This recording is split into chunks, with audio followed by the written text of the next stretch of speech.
নাহনুল খালিদাতু ফালা নাবিদু, নাহনুল খালিদাতু ফালা নাবিদু, ওয়া নাহনুন নাঈমাতু ফালা নাবাসু।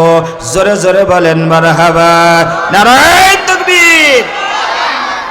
নাহনুল খালিদাতু ফালা নাবিদু, ওয়া নাহনুন নাঈমাতু ফালা নাবাসু, ওয়া নাহনুর রাজিয়াতু ফালা নাসখাতু।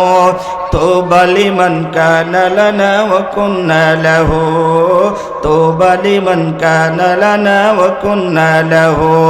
ওরে জান্নাতের ওই গেটের কাছে হুরবালারা এসে, ওরে জান্নাতের ওই গেটের কাছে হুরবালারা এসে অভিনন্দন জানাবে সব মধুর হাসি হেসে। আর একটু জোরে বলেন সুবহানাল্লাহ। জান্নাতের ওই গেটের কাছে হুরবালারা এসে অভিনন্দন জানাবে সব মধুর হাসি হেসে। বলবেন গো প্রাণের স্বামী এসো মোদের শানে, চিরকালই রাখবো তোমায় মধুর লিঙ্গনে। আরো জোরে জোরে বলেন মারহাবা।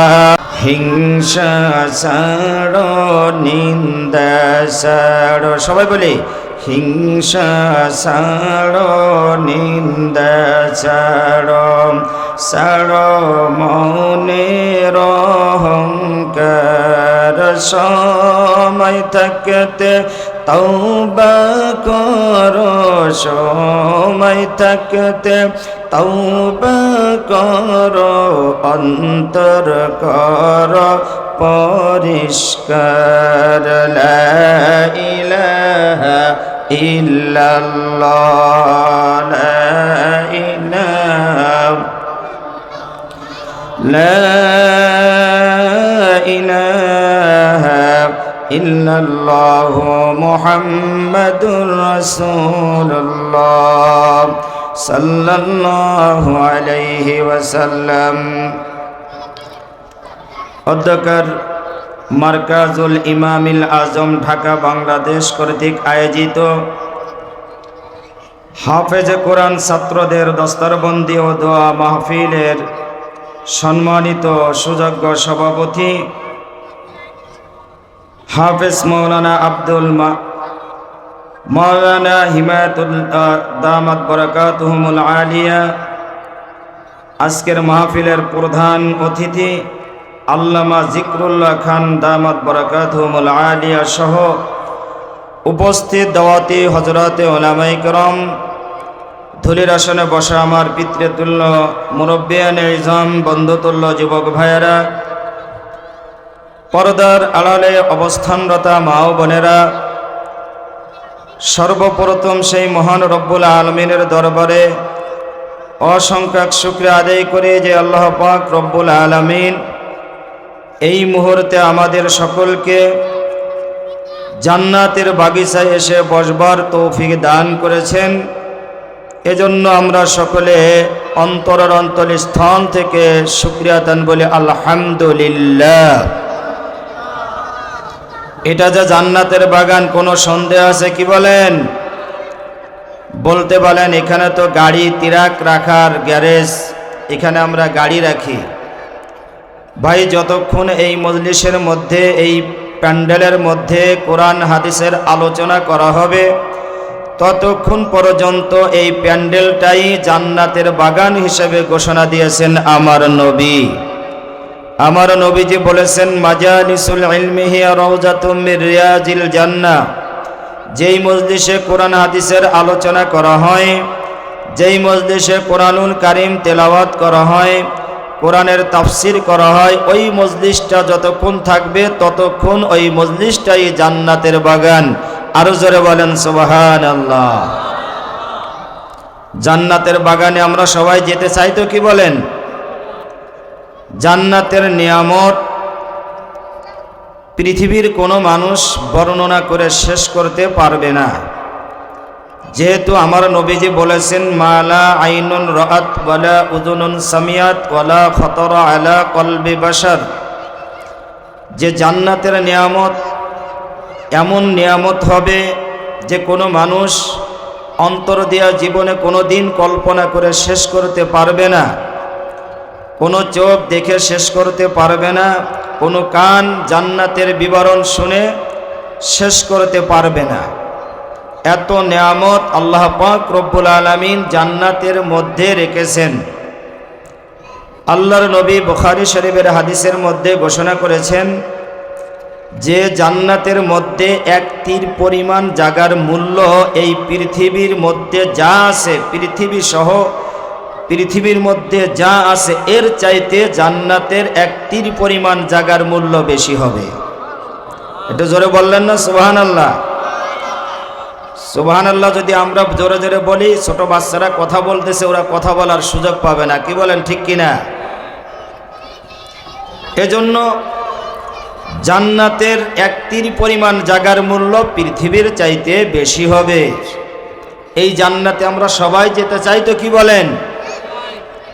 জান্নাতের নিয়ামত পৃথিবীর কেউ বর্ণনা করে শেষ করতে পারবে না। নবীজি বলেন, মাওজা সাউতিন ফিল জান্নাতে খায়রুম মিনাদ দুনিয়া ওয়া মা ফিহা।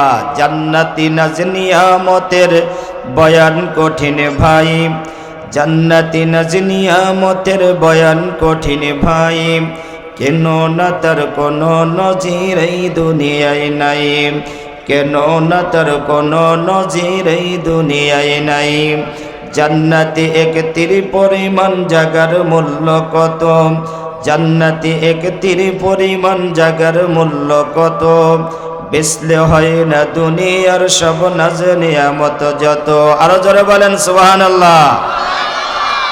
तमाम पृथिवी बिक्री करलो জান্নাতের এক তীর পরিমাণ জায়গার মূল্য হবে না। ওই জান্নাতে আমরা সবাই যেতে চাই, কি বলেন, ঠিক কিনা? জান্নাতীরা যখন জান্নাতে যেতে থাকবে, আল্লাহ পাক রব্বুল আলামিন জান্নাতীর গেটের দুই সাইডে হুর গিলমানদেরকে রেখে দিবেন। হুর গিলমানেরা তারা ড্যান্স দিতে থাকবে। দুনিয়ার মানুষেরা কনসার্টের পাগল না, কি বলেন? যদি এখানে মাহফিল না হয়ে আজকের কনসার্ট হতো, অন্য কোনো উৎসব হতো, দেখা যাচ্ছে যে এই মাঠে ময়দানে জায়গা দেওয়ার মতো কোনো জায়গা থাকতো না, চুল পরিমাণ জায়গা থাকতো না। এমন প্রমাণ আমাদের কাছে আছে কি নাই? ওখানে গেলে কি সওয়াব হবে? কনসার্ট করা কি জায়েজ আছে? বেহায়াপনা ভাবে নাচ ড্যান্স দেওয়া কি জায়েজ আছে? হারামি কাজে মানুষের অভাব নাই, ভালো কাজে মানুষ পাওয়া যায় না। কি বলেন, ঠিক কিনা? আল্লাহ পাক রব্বুল আলামিন যারা একটু ধৈর্য ধারণ করে থাকবে, ওই কনসার্টে যাবে না, ওই উলঙ্গপানা বেহায়াপানা গান বাজনা শুনবে না, তাদেরকে জান্নাত দান করবেন। জান্নাতে যাওয়ার সময় তাদেরকে এত আনন্দ দিতে থাকবেন যে জান্নাতের প্রত্যেকটা গাছ থেকে, গাছের পাতা থেকে, ফল থেকে, ফুল থেকে বিভিন্ন ধরনের মিউজিক শুরু হয়ে যাবে, বাজনা বাজতে থাকবে, আর হুল গেলমানেরা তারা ডান্স দিতে থাকবে আর গান গাইতে থাকবে, জান্নাতি গান। এমন হুর আর গেলমানেরা তারা ডান্স দিতে থাকবে। তারা যদি হাদিস শরীফ প্রমাণ করে কোনো দিন কোনো একজন হুর যদি এই দুনিয়ার বুকে একটু থুথু নিক্ষেপ করত, যাকে আমরা স্যাপ বলি না, থুথু নিক্ষেপ করত, কিয়ামত পর্যন্ত কোনো মেশক আম্বরের ঘেরানের প্রয়োজন হতো না। জোরে বলেন সুবহানাল্লাহ। তারা ডান্স দিতে থাকবে। কিসের ডান্স দেয় দুনিয়ার মহিলারা? জান্নাতি হুরেরা যদি একবার কোনো দিন এই পৃথিবীর বুকে তার চেহারাটা একটু দেখাইতো, কিয়ামত পর্যন্ত কোনো সূর্যের আলোর প্রয়োজন হতো না। এমন জান্নাতি হুর গেলমানেরা ডান্স দিতে থাকবে, আর জান্নাতীরা জান্নাতের মধ্যে ওই ডান্স দেখতে দেখতে ঢুকতে থাকবে। আমরা সেই ডান্স দেখতে চাই কি চাই না? আর তারা গান গাইতে থাকবে। আল্লাহর নবী বলেন, বুখারী শরীফের হাদিস, সিয়াসাত তার বিভিন্ন হাদিসের কিতাবে আছে, কি গান তারা গাইতে থাকবে? নাহনুল খালিদাতু ফালা নাবিদু, নাহনুল খালিদাতু ফালা নাবিদু, ও ওয়া নাহনুন নাঈমাতু ফালা নাবাসু। জোরে জোরে বলেন মারহাবা। নারায়ে তাকবীর। নাহনুল খালিদাতু ফালা নাবিদু ওয়া নাহনুন নাঈমাতু ফালা নাবাসু ওয়া নাহনুর রাজিয়াতু ফালা নাসখাতু তুবা লিমান কানা লানা ওয়া কুন্না লাহু তুবা লিমান কানা লানা ওয়া কুন্না লাহু। ওরে জান্নাতের ওই গেটের কাছে হুরবালারা এসে, ওরে জান্নাতের ওই গেটের কাছে হুরবালারা এসে অভিনন্দন জানাবে সব মধুর হাসি হেসে। আর একটু জোরে বলেন সুবহানাল্লাহ। জান্নাতের ওই গেটের কাছে হুরবালারা এসে অভিনন্দন জানাবে সব মধুর হাসি হেসে। বলবেন গো প্রাণের স্বামী এসো মোদের শানে, চিরকালই রাখবো তোমায় মধুর লিঙ্গনে। আরো জোরে জোরে বলেন মারহাবা। জান্নাতি বান্দারা যখন জান্নাতের মধ্যে যাবে বন্ধুরে আমার, এত আনন্দের সাথে তারা জান্নাতে যাইতে থাকবে। আল্লাহ পাক রব্বুল আলামিন ঘোষণা করেছেন খালিদিনা ফিহা আবাদা, অনন্তকাল জান্নাতের মধ্যে থাকবে। জান্নাতের শুরু আছে কিন্তু জান্নাতের শেষ নাই।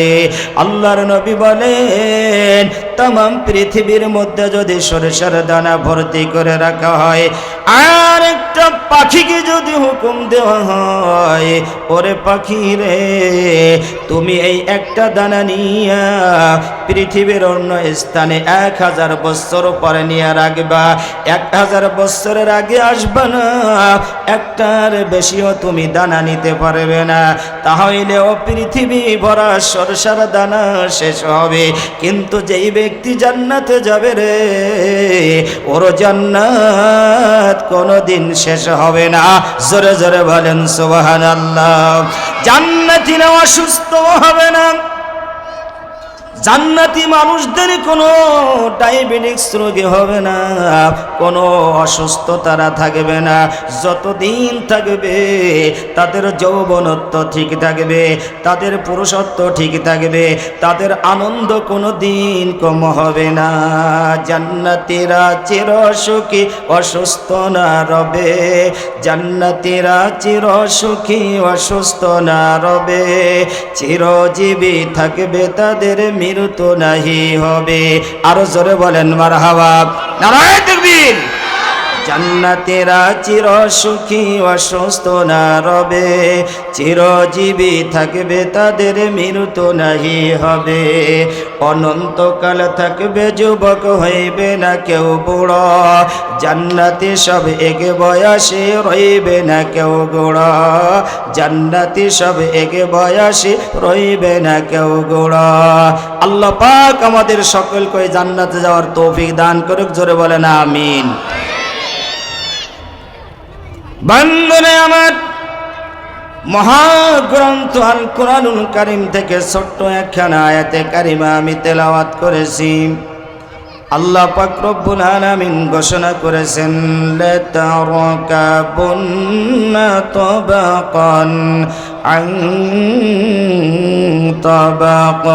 বান্দারে দুনিয়ার রং তামাশায় তুমি মেতে যেও না, তোমাকে কিন্তু চিরকাল দুনিয়ায় থাকার মতো সুযোগ তোমাদেরকে দেওয়া হবে না। একদিন না একদিন দুনিয়া ছেড়ে তোমাকে চলে যেতে হবে। একদিন তুমি ছিলা রূহের জগতে, আমি আল্লাহ পাক রব্বুল আলামিন মা বাবার মাধ্যমে তোমাকে দুনিয়ার বুকে পাঠাইলাম। এই দুনিয়ায় কিন্তু তুমি চিরকাল থাকতে পারবে না। একদিন দুনিয়ার থেকে তোমাকে বিদায় নিতে হবে। তোমার জন্য একটা নির্ধারিত সময় আমি রেখেছি, ওই সময়টা পৃথিবীর কোনো মানুষের হাতে নয়।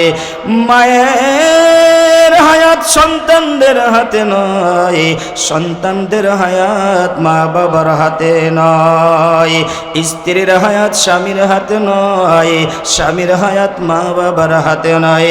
একটা নির্দিষ্ট সময় যেটা আমি তোমার জন্য বরাদ্দ করে রেখেছি, ওই নির্দিষ্ট সময় আমি আল্লাহর হাতে।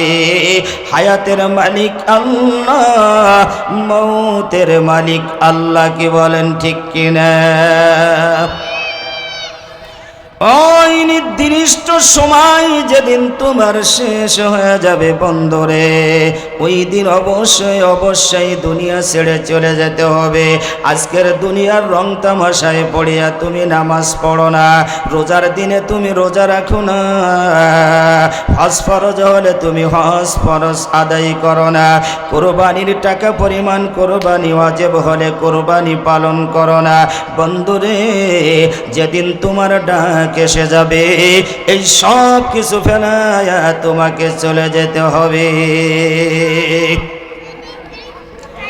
এমন একদিন তোমার সামনে আসতেছে বান্দা, তোমার মরণের কথা প্রত্যেকটা মসজিদের মাইকের আওয়াজ হতে থাকবে, প্রত্যেকটা মসজিদে মাইকিং হতে থাকবে। কি বলেন ঠিক কিনা? অমুক গ্রামের অমুক মানুষটা আর দুনিয়ার বুকে নাই। দেখেন নাই কয়েকদিনের মধ্যে আমাদের কত মুসল্লি ভাইয়েরা বিদায় হয়ে গেল। এর দ্বারাই নসিহত অর্জন করতে হবে, বুঝে নিতে হবে। আমার বাবার নামে যেমন মাইকিং হয়েছে, এমনি ভাবে একদিন আমার নামে মাইকিং হবে। কি বলেন ঠিক কিনা? আমার লাশের খবর বন্ধু শুনবে একদিন জানি,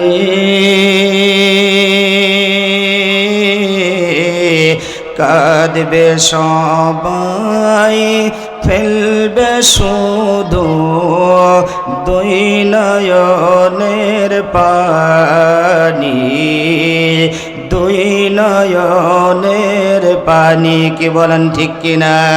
আমার আপনারও একদিন যেদিন সময় শেষ হয়ে যাবে বন্ধু, ওই দিন প্রত্যেকটা মাইক থেকে আওয়াজ বের হবে, অমুক গ্রামের অমুক আর দুনিয়ার বুকে নাই। এজন্য আল্লাহ পাক রব্বুল আলামিন ঘোষণা করেছেন, লা তারকাবুন্না তাবাকান আন তাবাক। বন্ধুরে, এই দুনিয়ার বুকে চিরকাল থাকতে পারবেন না। কি বলেন ঠিক কিনা? সবাই একটু জিকির করি লা ইলাহা